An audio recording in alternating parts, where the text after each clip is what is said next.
হবে, আমি যদি কোনো অপরাধ করি আমার বিচার হবে। এই যে আমার এলাকাবাসী এখানে যারাই আছে, আমি এই এলাকায় আপনারা দেখবেন তথ্য নিয়ে আমি এই এলাকার কারো জমি দখল কারো ধান্দাবাজি চান্দাবাজি কোনো তার ভিতরে গেছি কিনা। আমার রাত 2টার সময় ফোন দিলে আমি কুকুরের মতো সেই বাড়ি পৌঁছায় গেছি, যে মানুষের উপকার করেছি। কিন্তু আজকে আমি কেন এটা হবো? আমার এলাকাবাসী বলে যে সাদ্দাম কেন এতদিন জেলে থাকবে। আপনাদের কাছে দাবি যে এরকম স্ত্রী সন্তান যেন আর কারো না হারাতে হয়। আর এরকম আর একটা বিষয়, কারাগারে 15 দিন পর পর সাক্ষাৎ, যেটা আমার কপালে অনেকদিন ছিল না এখন, কিন্তু কারাগারে যেন 7 দিন পর পর সাক্ষাৎটা হয়। 7 দিন পর পর সাক্ষাৎ হলে পরিবার হতাশাগ্রস্ত থেকে মুক্ত হবে, আসামিরা হতাশাগ্রস্ত থেকে মুক্ত হবে। যদি এই আসামিরা পরিবার হতাশাগ্রস্ত থেকে মুক্ত হয়, তাহলে আমি মনে করি এরকম ঘটনা নাও ঘটতে পারে। আর আমি একজন হাজতি, আমার মামলা বিচারাধীন অবস্থায় আমাকে কেন্দ্রীয় কারাগারে পাঠানোর ইখতিয়ার নাই, আমার কোনো রিপোর্ট নেই। আমি কোনো রিপোর্টের আসামি হলে আমাকে অন্য কারাগারে দিতে পারে।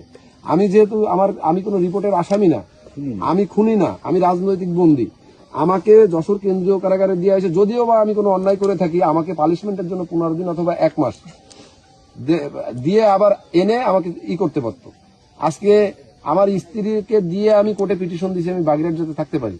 আমার তো বাইরে আসার একটাই ইচ্ছা ছিল যে আমার স্ত্রী, আমার সন্তানটাকে আমি কোলে নেবো, আমার স্ত্রীকে আমি সময় দেবো। তো আমি সেটা পালাম না। তো আপনাদের মাধ্যমে আপনারা একটু যে কোনো ভাবে একটু এই মেসেজটা পৌঁছে দিয়েন যে বন্দিরা যেন 7 দিন পর পর দেখা করতে পারে। সাদ্দাম ভাই, কোন জেলার আপনার কাছে টাকা চেয়েছে নাম জানেন? বাগেরহাটের খন্দকার মামুন। আর একটা ব্যাপার, আসলে একটা লোকের কাছে আমি ঋণী, কিভাবে নেবেন আমি জানি না, যেটা সত্য কথা বলতে হয়।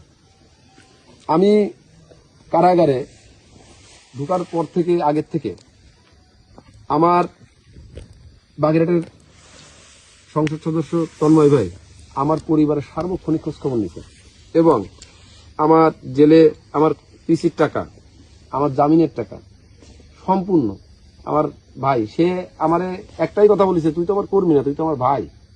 তা আমি দোয়া করি তার জন্য।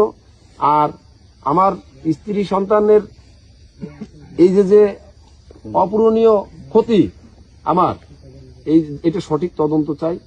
আমি মনে করি এটা পরিকল্পিতভাবে হত্যা, আমি সঠিক বিচার চাই। সবাই ভালো থাকবে।